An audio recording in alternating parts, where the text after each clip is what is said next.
perlu mengalokasikan nilai tersebut sebagai beban amortisasi selama masa. Dalam dunia sepak bola, para pemain bola adalah aset utama dari tiap klub bola.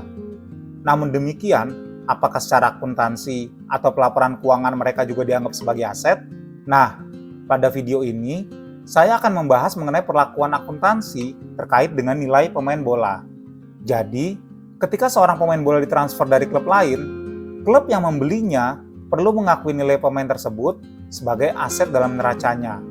Ini artinya, klub mencatat nilai pemain sebagai aset tidak berwujud dalam neracanya. Nilai pemain tersebut disajikan sebesar biaya transfer, biaya agen, biaya signing on, dan biaya-biaya lainnya terkait transfer pemain. Lalu, apakah hal ini juga berlaku bagi pemain didikan akademi atau yang tak ditransfer dari klub lain? Nah, terkait kapitalisasi di neraca, hanya pemain yang ditransfer dari klub lain yang dapat dikapitalisasi, bukan pemain hasil didikan akademi. Hal ini dilakukan untuk menghindari praktik akuntansi kreatif karena sulitnya mengukur nilai pemain didikan secara fair. Selain itu, aturan akuntansi juga melarang pengakuan aset tak berwujud yang dihasilkan secara internal.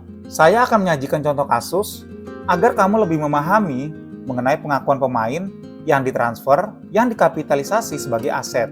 Misalnya, klub A mentransfer seorang pemain dengan biaya transfer sebesar 900 juta. Selain itu, klub juga membayar biaya agen sebesar 50 juta dan biaya signing on sebesar 40 juta. Total biaya transfer pemain ini adalah sebesar 990 juta.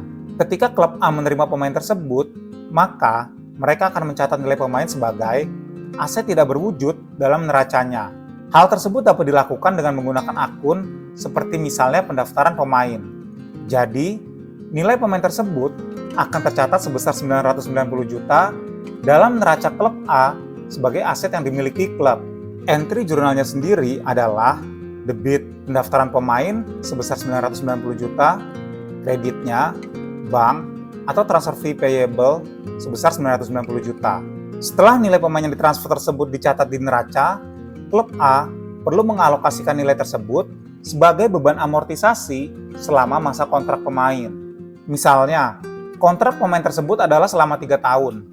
Klub A akan menghitung beban amortisasi tahunan dengan membagi nilai transfer pemain sebesar 990 juta dengan durasi kontrak yaitu 3 tahun. Maka, dalam contoh ini, beban amortisasi tahunan yang diakui adalah sebesar 330 juta atau 990 juta dibagi 3 tahun. Beban amortisasi ini akan dicatat dalam laporan laba rugi klub A sebagai pengurang pendapatan tiap tahunnya. Entry jurnalnya sendiri tiap akhir tahun adalah debit beban amortisasi pendaftaran pemain sebesar 330 juta, kreditnya akumulasi amortisasi pendaftaran pemain sebesar 330 juta. Berikut ringkasan mengenai pelaporan nilai pemain yang ditransfer tersebut.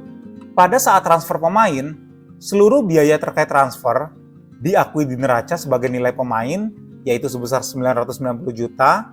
Pada akhir tahun ke-1, beban amortisasi diakui sebesar 330 juta.